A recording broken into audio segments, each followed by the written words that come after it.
주님께서 우리에게 주시는 은혜가 있을 줄로 믿습니다. 오늘은 어린이 주일입니다. 코로나19의 어려움이 지속되고 있지만 우리 아이들이 밝고 건강하게 자라고 있음에 감사를 드립니다. 오늘 오후에 어린이 주일 예배가 있습니다. 퐁당 예수님의 마음으로라는 주제로 이제 축제 같은 예배로 드리는데요. 제가 왜 퐁당 예수님의 마음으로 그렇게 주제를 정했느냐 전도사님께 물어봤더니 예수님의 마음에 퐁당 빠지자, 예수님의 사랑에 퐁당 빠져보자, 뭐 그런 의미로 이렇게 정했다 그래요.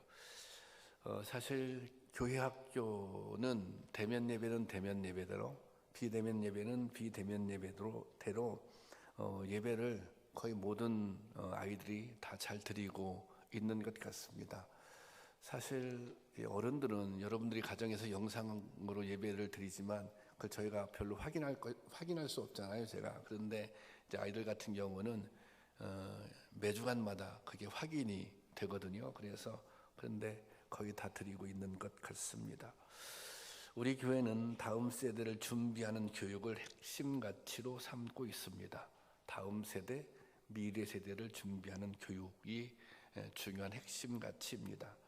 미래 세대를 준비한다는 것은 우리의 가장 중요한 관심이 미래에 있다는 것이고 또 이 일에 최선의 노력을 기울인다는 것입니다. 저희는 정말 교육에 있어서는 열과 성을 다하고 있습니다. 어느 교회와 비교해도 뒤지지 않을 정도로. 자녀를 키우는 부모라면 누구나 자녀의 미래에 대해 관심을 집중합니다. 할 수만 있다면 자녀들을 위해 무엇이든 도움이 되고 싶은 것이 부모님의 마음입니다. 자식이 잘 될 수 있다면 무슨 일이든지 할 수 있는 것이 부모들입니다. 어떤 희생도 감수합니다. 또 더러는 정말 물불을 가리지 않습니다. 하지만 이렇게 사랑을 쏟는데도 자식 교육이 뜻대로 되지 않습니다. 무엇보다 신앙 교육은 더 어려운 것 같습니다. 어떻게 하면 우리의 자녀들을, 우리의 미래 세대를 잘 양육할 수 있을까요? 본문에는 그 일에 한 가지 답을, 그 일에 이 답을 제시하고 있는 어머니가 나옵니다. 바로 사무엘의 어머니 한나입니다. 이 한나를 통해 자녀를 하나님의 사람으로 바르게 양육하는 길을 배워보고자 합니다. 제가 이 설교를 주중에 준비하면서 좀 마음이 힘든 부분이 있었습니다. 오늘 설교는 사실은 여러분들이 듣기에는 부담이 되는 그런 설교일 수도 있습니다. 사실 자녀 교육의 문제, 또 신앙교육의 문제는 이 좀 예민한 부분입니다. 그리고 또 이게 또 잘못 설교되면 또 이것이 여러분들에게 또 나름대로 열심히 아이를 사랑하며 가르치고 있는데 또 그런 분들에게 상처가 될 수도 있고 그렇지만 이 설교는 부담이 되지만 제가 해야 되고 또 부담이 되지만 여러분들은 은혜로 받아들이셔야 합니다. 좀 그런 마음으로 설교를 여러분들이 들었으면 정말 하나님께서 자녀를 키우는 나에게 주신 말씀이다 이렇게 받아들였으면 좋겠습니다. 한나는 아기를 갖지 못했습니다. 당시 여성이 아기를 갖지 못하는 것은 매우 큰 결함이었습니다. 그래서 죄인 취급을 받았습니다. 한나는 아기를 갖기를 소원하며 간절히 하나님께 부르짖어 기도했습니다. 마치 미친 여자처럼, 미친 사람처럼 오해받을 수 있는 것처럼.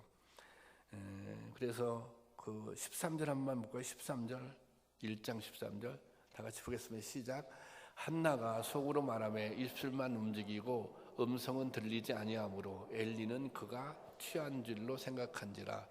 엘리 제사장이 성전에 와서 기도하는 한나를 보고 그렇게 판단했던 것입니다. 너무 기도에 집중하고 너무 기도에 깊이 빠져 있어서 이 사람이 술 취한 사람 아니야? 그렇게 생각했다는 것입니다. 이렇게 간절히 부르짖어 기도하자 하나님께서 한나의 기도에 응답하셨습니다. 아들 사무엘을 주신 것입니다. 본문 말씀 20절이죠. 다 같이 시작. 한나가 임신하고 때가 이름에 아들을 낳아 사무엘이라 이름하였으니 이는 내가 여호와께 그를 구하였다 함이라. 하나님께서 응답하셔서 한나에게 아들을 주셨습니다. 그런데 한나는 하나님께 아들을 구할 때 하나님 앞에 약속한 것이 있습니다. 그것을 서원이라고 하죠. 하나님께서 나에게 아들을 주신다면, 아이를 주신다면 내가 하나님 앞에서 이렇게 하겠습니다. 이 아이를 이렇게 키우겠습니다. 그러니까 이런 약속, 이런 서원을 한 것입니다. 1장 11절 말씀입니다. 다 같이 보겠어요. 시작. 서원하여 이르되 만군의 여호와여, 만일 주의 여종의 고통을 돌보시고 나를 기억하사 주의 여종을 잊지 아니하시고 주의 여종에게 아들을 주시면 내가 그의 평생에 그를 여호와께 드리고 삭도를 그의 머리에 대지 아니하겠나이다. 그렇게 하나님께 서원을 합니다. 이것은 나신일 서원이라고 하는데요, 하나님께서 아들을 주신다면 제가 구별해서 하나님의 사람으로 키우겠습니다 하는 약속입니다. 그러니까 지금 한나는 아이를 낳기도 전에, 아이를 임신하기도 전에 뭐 해요? 결심을 합니다. 이 아이를 하나님의 사람으로 키우겠다라고 하는 결심을 합니다. 이 결심하는 게 중요해요. 우리가 신앙교육에 있어서 가장 중요한 것, 부모님이 결심해야 되는 거예요. 내가 이 아이를 하나님의 사람으로 키워야지, 내가 이 아이를 믿음의 사람으로 키워야지, 이런 결심이 있어야 하는 거예요. 한나는 사무엘이 졌을 때자 성전으로 데려가 제사장에게 맡깁니다. 그러니까 다시 한 번 더 자기의 결심, 하나님께 약속을 지키기 위해서 어떤 선택을 해요? 이 아이를, 이 어린아이를, 젖되자마자 이 어린아이를 하나님께 데려가기로, 성전에 데려가기로 제사장에 맡겨 키우고 그렇게 결심을 합니다. 매몰찬 어머니의 모습입니다. 아마 한나도 마음이 아팠을 것입니다. 얼마나 귀하게 얻은 아들입니까? 하지만 이것은 자식을 바르게 키우기 위한 한나의 선택이었던 것입니다. 자식을 믿음의 사람으로 키우게 한 한나의 결심이었던 것입니다. 이로써 한나는 자신이 아니라 하나님이 사무엘의 양육자가 되게 한 것입니다. 사무엘은 어머니의 결단을 통해 어떻게 하나님을 믿고 어떻게 하나님을 경외해야 하는지를 직접 보고 배우게 되는 것입니다. 여러분, 신앙교육의 출발점, 그것이 무엇입니까? 그것은 결심하는 것입니다. 내가 이 아이를 믿음으로 키워야지, 내가 이 아이를 하나님의 자녀로 키워야지, 이렇게 결심하는 것입니다. 자녀들의 신앙교육이 실패하는 가장 큰 문제는 부모님들이 믿음으로 자녀를 키우고자 하는 의지가 없다는 것입니다. 그런 의지가 부족해요. 내가 이 아이를 믿음으로 키워야지, 내가 이 아이를 하나님의 자녀로 키워야지, 이런 의지가 없는 거예요. 이런 결심이 없는 거예요. 그래서 사실은 이게 신앙교육이 제대로 되지 않는 것입니다. 왜 그런 일이 벌어져요? 신앙생활을 그냥 선택사항 정도로만 생각하기 때문에 그런 거예요. 교회 다니면 좋지만 안 다녀도 할 수 없는 거지. 이게 부모님들이 신앙교육에 대해서 절박감을 갖지 않는다고 하는 것은 본인 스스로가 신앙생활을 선택의 사항으로 생각하기 때문입니다. 하지만 여러분, 신앙은 선택이 아닙니다. 선택사항이 아닙니다. 아니, 구원의 문제가 어떻게 선택사항일 수 있어요? 여러분만 구원받으면 괜찮아요? 자녀들은 구원받지 않아도 상관없는 건가요?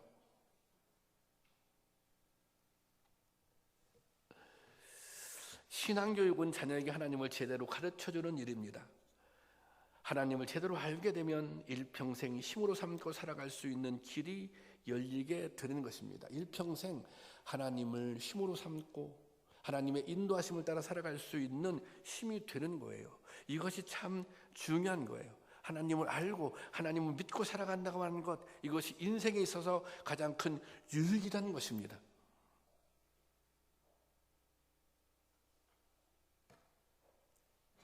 우리의 자녀들이 하나님의 인도하심 가운데 살아가는 것, 이것이 우리의 자녀들이 인생을 성공적으로 살아가는 비결인 것입니다. 여러분 정말 그렇게 믿으십니까?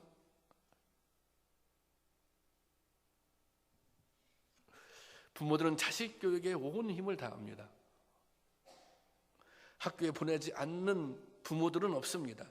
아이들을 학원에 보내지 않으면 크게 뒤처지는 것처럼 생각합니다. 그런데 신앙교육에는 너무 느슨하고 여유를 갖습니다.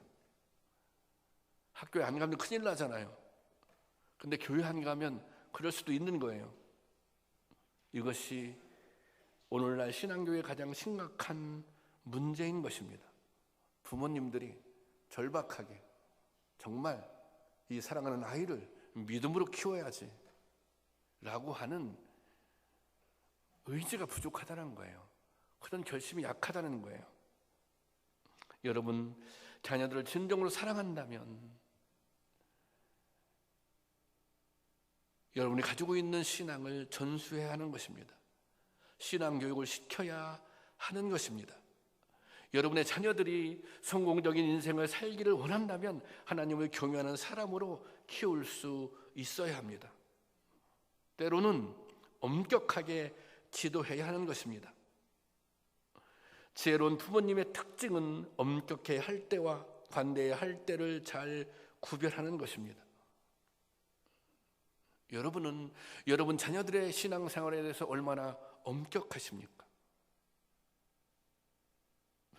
한나는 사무엘이 하나님의 사람으로 바르게 자라기를 바랐습니다. 이것은 하나님께 속한 사람이 되는 것이 가장 복된 길로 가는 것임을 알았기 때문입니다. 한나는 사무엘이 그 복을 누리기를 원했습니다. 그래서 갓 젖을 뗀 아들을 단호하게 띄어서 성전으로 데려간 것입니다. 이것은 매몰찬 것이 아니라 이것은 지혜로운 선택이었던 것입니다. 여러분, 자녀들 정말 신앙적으로 양육하고 싶으십니까? 그런 마음이 있으십니까? 그러면 여러분들에게도 결심이 필요한 것입니다. 나의 삶에 있어서 우선순위가 무엇인가? 우리 아이들, 우리 자녀들의 삶에 있어서 우선순위가 무엇인가? 그 우선순위를 점검하고 우선순위에 대해서 결심해야 하는 것입니다. 때로는 불편하고 때로는 마음이 아파도 엄하게 훈계할 수 있어야 하는 것입니다. 그런 결심이 있어야 하는 것입니다. 신앙의 모범을 보여줄 수 있는 그런 결심도 필요한 것입니다. 바라기는 우리 가운데 내가 나이가 맡겨진 하나님께서 주신 이 자녀들을, 이 선물들을 그래 내가 믿음으로 키워야지, 신앙으로 키워야지, 그런 결심이, 그것이 자녀들을 가장 사랑하는 방법임을 깨닫고 그것이 가장 큰 지혜임을 깨닫고 그렇게 결심할 수 있는 우리 모두가 될 수 있길 주님의 이름으로 축원합니다. 사무엘이 성전에 맡겨질 때 성전에는 엘리 제사장이 있었습니다. 엘리에게는 두 아들이 있었습니다. 이 두 아들도 아버지의 뒤를 이어서 제사장이 되었습니다.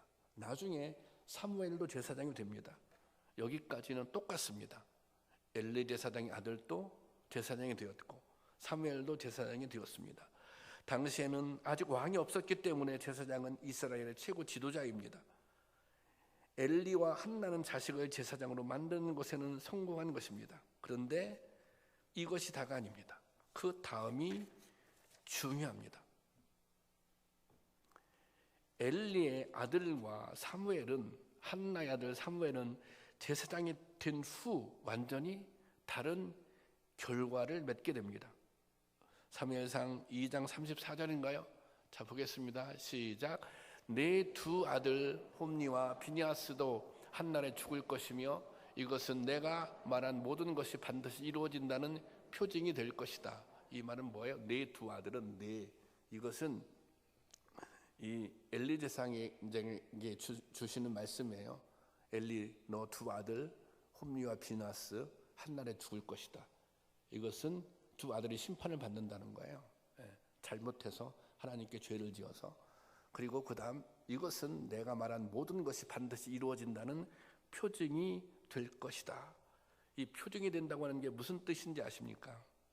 너희 두 아들이 심판을 받잖아요. 심판을 받고 죽게 되는데 그 책임이 누구에게 있다는 거예요? 아버지에게 있다는 거예요. 엘리 제사장에 있다는 거예요. 네가 아들들을 잘못 키워서, 네가 아들들을 잘못 양육해서 이 아이들이 심판을 받게 되었다는 거예요. 그 책임이 아버지인 너에게 있다, 그거예요. 이 홈리와 비니아스는 성물을 훼손하고 또 성막에서 수종들은 여인들을 희롱했습니다. 하나님 앞에 온갖 죄를 다 자행했습니다. 그런데 그 죄를 모든 죄악이 일어난 현장이 바로 그 성전에 엘리 제사장이 있었다고 하는 것입니다. 엘리는 자식들에게 안정된 미래를 보장해 주었습니다. 엘리 아들들은 아버지의 후광으로 즐겁고 풍요롭게 살았습니다. 또 이 엘리 제사장은 자녀들에게 한없이 관대했습니다.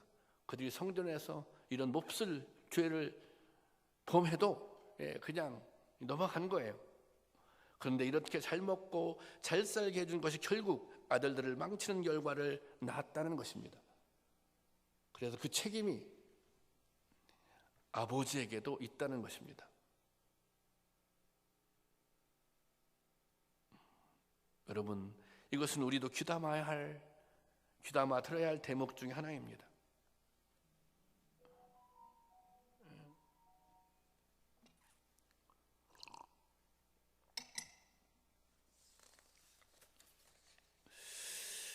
이 엘리는 제사장이었지만 자식들을 잘못 키운 거예요. 신앙교육을 잘못 시킨 거예요. 세번역 2장 20 세번역으로 한번 보겠습니다. 시작. 그런데 너희는 어찌하여 나의 처소에 나에게 바치려고 명한 나의 제물과 예물을 멸시하느냐? 어찌하여 너는 나보다 내 자식을 더 소중하게 여기어 나의 백성이 이스라엘 나에게 바친 모든 제물 가운데 가장 좋은 것들만 골라다가 스스로 살찌도록 하느냐? 이 말이 어떤 내용이에요? 제사장이 그 엘리 제사장이 자식들을 끔찍하게 생각한 거예요. 성전에 좋은 것이 있으면 하나님보다 누구 먼저 생각했어요? 자식 먼저 생각한 거예요. 하나님보다 누구 먼저 생각했어요? 자기 자신을 먼저 생각한 거예요. 좋게 얘기하면 이 아이들은 그렇게 사랑받으며 사는 거예요. 근데 이게 바른 사랑이에요? 잘못된 사랑이죠. 두 아들을 망치는 사랑이죠. 그래서 이 잘못된 엘리 제사장의 사랑이 이 두 아들을 망친 거예요. 그걸 보고 자란 그들이 그렇게 살아간 거예요. 엘리는 자식을 사랑했지만 그 사랑의 방향이 잘못되었던 것입니다. 제사장으로서 믿음의 본을 보여주지 못했던 것입니다. 또 제사장으로서 바른 길을 가지 못했던 것입니다. 그런데 한나는 틀렸습니다. 한나는 달랐습니다. 한나는 해마다 사무엘에게 이 새 옷을 지어다 주었습니다. 오늘 본문이 나와 있는 장 19절 말씀 볼까요? 다 같이 시작. 그의 어머니가 매년 드리는 제사를 드리러 그의 남편과 함께 올라갈 때마다 작은 겉옷을 지어다가 그에게 주었더라. 1년에 한 번 한나가 아들을 만나러 간 거예요. 이 아들이 굉장히 귀한 아들이잖아요. 그리고 정말 젖을 떼자마자 이렇게 이제 떨어져 살았잖아요. 1년에 한 번 만나러 갈 때 얼마나 그게 기가 막힌 날이에요. 그러면 정말 좋은 옷도 지어다 주고 싶고 맛있는 것도 뭐 이게 준비해서 가져다 주고 싶고 그랬을 거 아니에요. 근데 여기 옷을 지어다 줬는데 이 옷은 이 성경에 보면 이게 에봇이라고 그래서 이 그 제사장들이 입는 옷입니다. 그러니까 이 어린 아이에게 제사장들이 입는 옷을 만들어다 준 거예요. 왜 그렇게 했을까요? 이것은 너는 하나님 앞에 성별된 사람이다. 네가 왜 이곳에 있는지, 너는 앞으로 어떻게 살아야 하는지 그것을 분명히 가르쳐주고 있는 거예요. 그것을 계속해서 상기시켜주고 있는 거예요.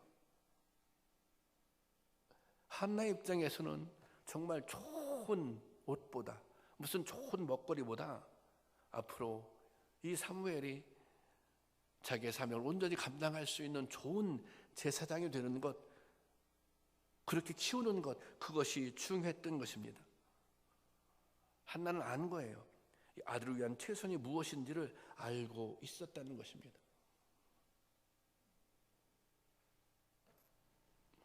한나, 그 사무엘 뒤에는 누가 있는 거예요? 사실은 한나와 같은 어머니가 있는 거예요. 자녀들은 부모의 영향을 받는 거예요. 신앙 교육은 부모님의 사실은 지도 아래 이루어지는 것입니다. 여러분들은 첫 번째, 여러분들은 정말 결심을 하셨습니까? 내 아이를 믿음으로 키워야지. 그러면 내 아이를 믿음으로 키우기 위해서 구체적으로 무엇을 하고 계십니까? 교회 가라 그러면 끝입니까? 내가 무엇을 하는가가 굉장히 중요합니다. 나는 내 아이를 신앙적으로 키우기 위해서 나는 구체적으로 무엇을 할 것인가? 어떻게 양육할 것인가? 또 어떻게 신앙적인 본 모범을 보여줄 것인가? 웨슬레 목사님은 감리교 창시자입니다. 이 존 웨슬레 목사님의 어머니가 수산나인데요. 수산나에게는 13명의 아들이 있었습니다. 그게 가난했어요. 그래서 정상적인 교육을 시킬 수가 없었어요. 그래서 가정에서 교육을 시켰다고요. 가정에서. 제가 그곳을 방문했던 적이 있었는데요. 그 영국의 그 이제 옥스퍼드 그 주변 가까운 곳에 있거든요. 갔는데 그 집이 굉장히 조그만합니다. 이 조그만 집에서 정말 10명이 넘는 아이들이 산 거예요. 그런데 거기에 보면 뭐가 있냐면 그 이렇게 식탁 벽에 이런 그날 해야 할 규칙들이 쭉 적어 있습니다. 어떻게 말씀을 보고 어떻게 기도하고 어떤 봉사 활동을 하고 그런 게 쭉 이렇게 적혀져 있어요. 웨슬리도 5살 때부터 어머니로부터 이런 교육을 받았다 그래요. 이 웨슬리 어머니는 자녀 교육에 있어서 이런 규칙을 가지고 있었던 거예요. 예배는 어떻게 드려야 된다.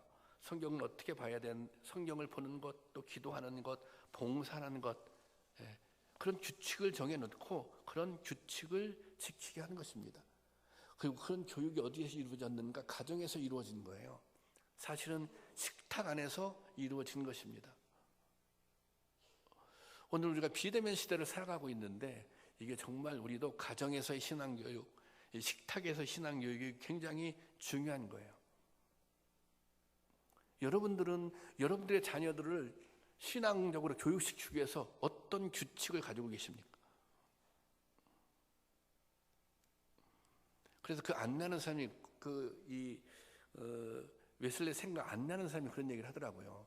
원래 메도디스트가 규칙적이라는 뜻이거든요. 감리교회를 메도디스트 그런데 사실은 이 감리교회는 웨슬리가 창시한 것이 아니라 웨슬리 어머니가 창시한 것이다 그렇게 얘기하더라고요. 왜냐하면 어머니가 규칙적으로 웨슬레를 키웠기 때문에 웨슬레도 나중에 정말 규칙쟁이가 되었다는 거예요. 여러분, 우리들도 우리들의 자녀 교육에 이런 바른 방향과 규칙이 필요하다는 것입니다. 예배를 드리는 규칙, 하나님 앞에 무엇을 드리는 규칙, 말씀을 묵상하는 규칙, 이런 게 다 규칙.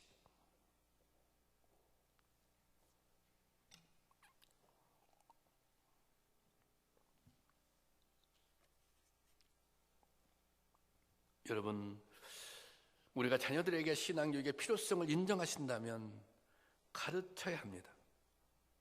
반드시 지킬 것은 지키게 해야 합니다. 엄격할 때는 엄격해야 합니다.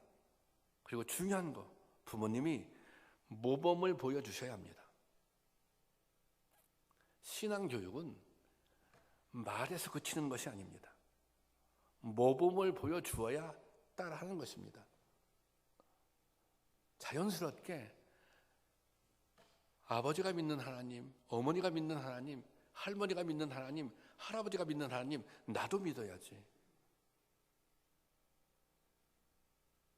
그것이 신앙교육의 가장 강력한 힘인 것입니다. 바라기는 자녀들에게 좋은 신앙의 규칙을 가르쳐주고 함께 지킬 수 있는 저와 여러분이 될 수 있기를 주님의 이름으로 축원합니다. 그리고 마지막으로 한나는 기도하는 어머니였습니다. 사무엘을 성전에 두고 나온 한나는 하나님께 이렇게 기도합니다. 사무엘상 2장인데요. 한번 볼까요? 다 같이 보겠습니다. 시작. 여호와는 죽이기도 하고 살리기도 하시며 사람을 저 세상에 보내기도 하시고 다시 돌아오게도 하신다. 여호와는 가난하게도 하시고 부하게도 하시며 낮추기도 하시고 높이기도 하신다. 이렇게 하나님을 고백하며 찬양하고 있는 거예요. 하나님은 죽이기도 하시고 살리기도 하시고 사람들을 저 세상에 보내기도 하시고 다시 돌아오게도 하고 가난하게도 하고 부하게도 하고 낮추기도 하고 높이기도 하고, 이런 믿음이, 이런 고백이 있었던 거예요. 그래서 하나님께 아들을 맡길 수 있었던 것입니다.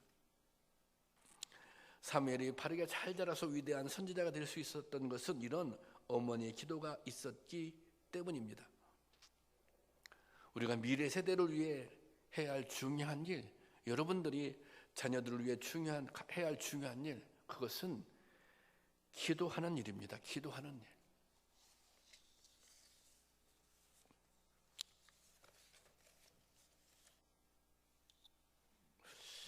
여러분이 자녀들을 위해서 무엇이든지 다 해줄 수 있는 능력을 가지고 계십니까? 그렇지 않지 않습니까? 이 세상에는 우리의 힘으로 할 수 없는, 우리의 힘으로 해결할 수 없는 일들이 너무나도 많이 있습니다. 그래서 우리는 자녀들에게 다 기도의 제목이 있는 거예요. 저도 아이들을 위해서는 기도의 제목이 있어요.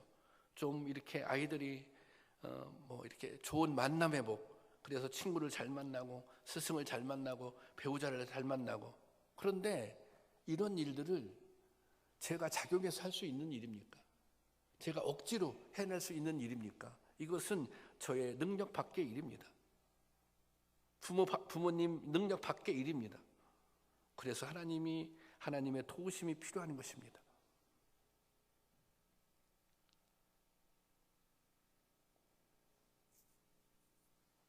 제가 잘 알고 있는, 제가 부목사할 때 함께 사역했던 전도사님이 있는데, 목사님 아들이에요. 근데 이 친구가 아주 이렇게 좀 방황하는 시간이 있었어요. 방황하는 시간이. 고등학교를 졸업하고 대학 가기 전에 막 방황하는 시간이 있었는데, 그래서 막 이렇게 친구하고 어울리고 밤새 술도 먹고 그러면 아버지가 무서워서 집에 못 가는 거예요. 어디로 가요? 교회로 가요. 교회에 가면, 교회는 이제 새벽 기도가 끝날 쯤에 맞춰서 이제 교회에 가는 거예요. 교회에 가서 이제 자고 이제 그랬다고 하더라고요. 근데 이제 그 친구가 저한테 이 얘기를 하더라고요. 목사님, 제가 어떻게 정신 차렸는지 아십니까? 어떻게 변화됐는지 아십니까? 어느 날 자기가 이제 새벽기도 끝나고 다 돌아갈 쯤에 교회에 갔다는 거예요. 갔는데 누가 이렇게 기도하고 있다는 거예요. 기도하고. 기도 가만히 들어보니까 자꾸 무슨 이렇게 들어보니까 자기 들리는 소리에 자꾸 죽여달라고. 죽어도 좋습니다. 자꾸 그렇게 가만히 들어보니까 자기 어머니가, 사모님이 그렇게 기도하고 있는 거예요. 그 기도의 내용이 뭐예요?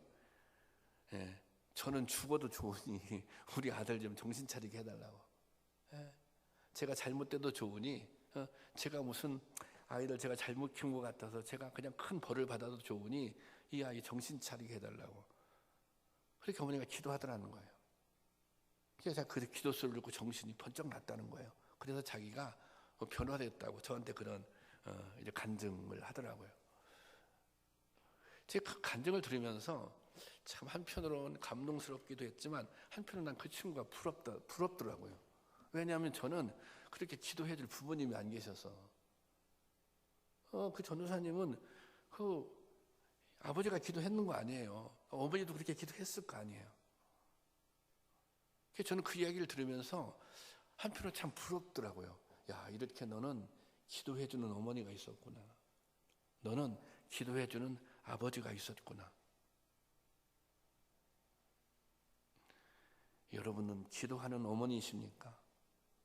여러분은 기도하는 아버지이십니까? 기도하셔야 됩니다.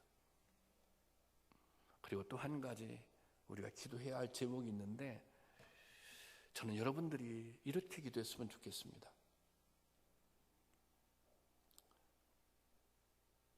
여러분들이 그런 결심이 정말 있잖아요. 내 아이를 믿음으로 키워야지. 그죠? 하나님의 자녀를 키워야지. 그런 결심이 있어요. 그런 결심이 있으면 이렇게 기도하세요. 그러면 제가 구체적으로 어떻게 하면 될까요? 하나님, 제가 제 아이를 정말 제 사랑하는 자녀들을 믿음으로 키우고 싶어요. 신앙교육을 잘 지키고 싶어요. 그러면 제가 어떻게 하면 될까요? 제가 무엇을 하면 될까요? 한번 하나님께 기도해 보세요. 한번 하나님께 여쭤보세요. 그러면 답이 금방 나옵니다.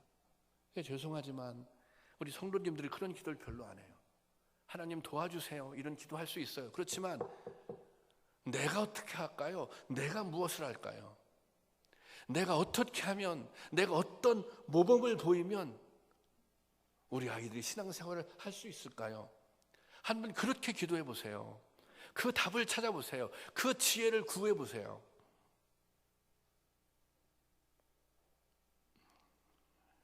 이게 중요한 저는 기도의 제목이 되어야 된다고 생각합니다. 여러분, 이게 신앙 교육의 문제는 선택의 문제가 아닙니다. 여러분들이 정말 하나님 나라가 있다고 믿는다면, 천국이 있다고 믿는다면, 구원을 믿는다면 이것은 선택의 문제가 아닙니다. 정말 하나님께서 우리에게 책임을 물을지도 모릅니다. 그러니 기도하시기 바랍니다. 기도할 수 있기를 원합니다. 그리고 길을 내가 어떻게 하면, 내가 어떻게 가르칠까요? 내가 어떻게 모범을 보일 수, 어떻게 본을 보일 수 있을까요? 내가 어떻게 하면 우리 사랑하는 아이들이 신앙생활을 잘할 수 있을까요? 그렇게 한번 기도해 보세요. 그러면 하나님께서 분명히 지혜를 주세요. 방법을 가르쳐 주세요. 그 길을 안내해 주세요. 그런 은혜가 저와 여러분 우리 모두에게 임할 수 있기를 주님의 이름으로 축원합니다. 기도하겠습니다.